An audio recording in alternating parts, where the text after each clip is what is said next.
আমাৰ মৰমৰ সকলোৰে আদৰৰ মুখ্যমন্ত্ৰী ডাঙৰীয়া উপস্থিত হৈছেহি পোনপটীয়াভাৱে আমাৰ পূৰ্বাঞ্চল সাহিত্য সভাৰ ফালৰ পৰা সম্বৰ্ধনা জনাইছো।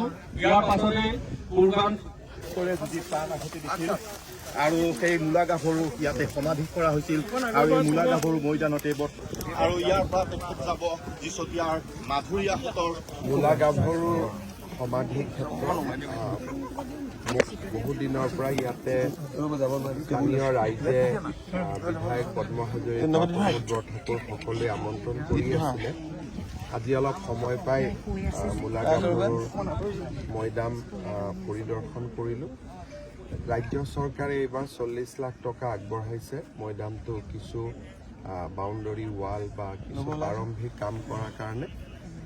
স্থানীয় ৰাইজৰ লগত আলাপ আলোচনা কৰি মৈদাম ক্ষেত্ৰখনত সুন্দৰভাৱে নিৰ্মাণ কৰাৰ বাবে আমি প্ৰচেষ্টা ল'ম।